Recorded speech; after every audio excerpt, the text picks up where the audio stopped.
Hi guys! We are here at 10,000 Roses here at Cordova, Cebu City. May balak ba kayong pumunta rito? So alam nyo ba na mayroong magandang oras at araw na bumisita dito? For as low as 20 pesos ay ma-enjoy na natin ang napakagandang tourist spot na ito.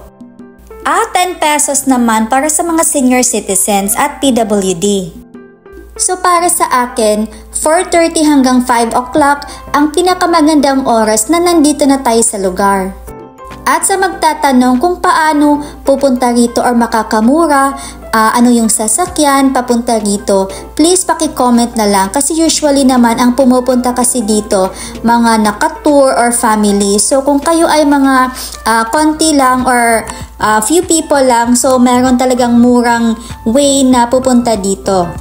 And of course, ito yung reason kung bakit dapat maaga tayo kasi konti pa lang yung tao. Makaka-picture tayo nang walang tao masyado sa ating background. And look at the view guys, dito ay dumadaan yung mga airplane. Kaya napakasarap talagang pakiramdam dito dahil sobrang lawak ng lugar and parang relaxing and peaceful yung pakiramdam, no?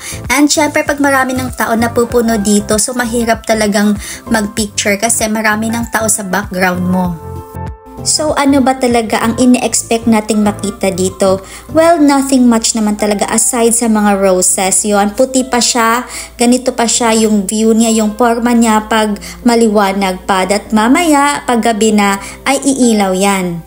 And of course, ang pinaka-importante talaga ay i-consider nyo yung weather kasi mahangin dito. So, kung maulan, hindi para sa akin hindi siya maganda kasi isa talaga sa nakadagdag dito ay yung lawak ng lugar plus the sky. Nagko-complement talaga ito. At kung maswerte tayo ay merong stuff o mga human drone, yun na. Yun, natutuwa kami dito kasi ang galing nila. So, nakaka-capture yung moment. So, no need nang maghanap ng kasama kasi meron taga-picture sa atin. But of course, syempre, kailangan nating magbigay ng tip kung meron naman tayong extra.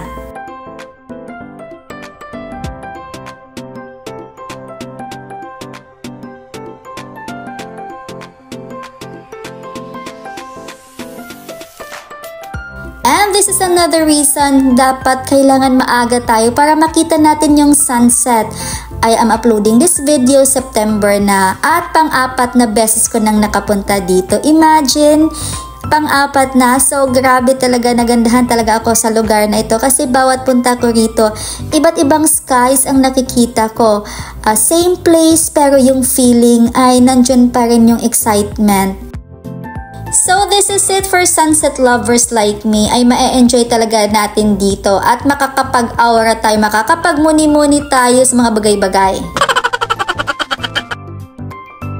Yan, malapit nang magdilim. So andito na, parang may ilaw na akong nakikita. Yan, makikita na natin yung mga ilaw and oops, merong isa. So paano na yan? 9,999 roses na ba yan? May isang nahulog.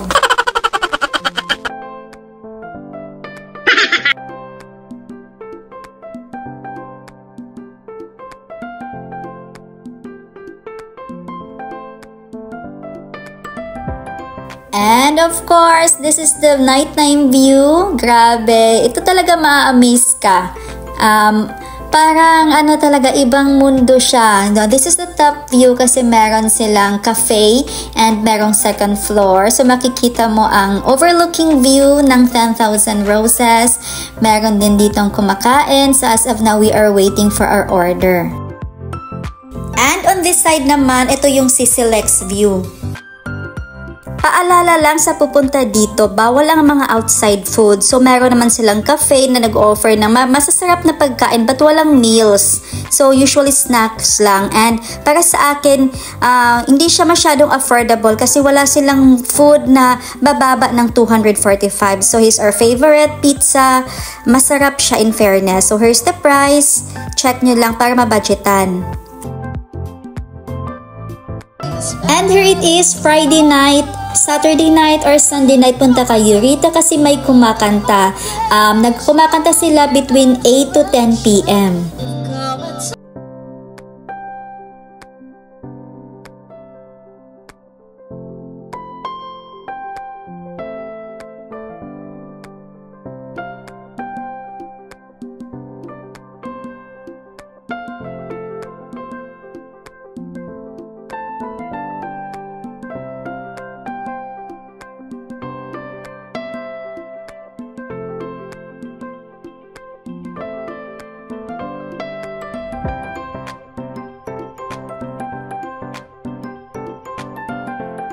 Ang maganda sa tourist spot na ito kasi may nagme-maintain, so kung may mga hindi umiilaw, so merong nagmamanage. At meron din namang restaurant dito katabi ng 10,000 Roses, so hindi kayo magugutom after.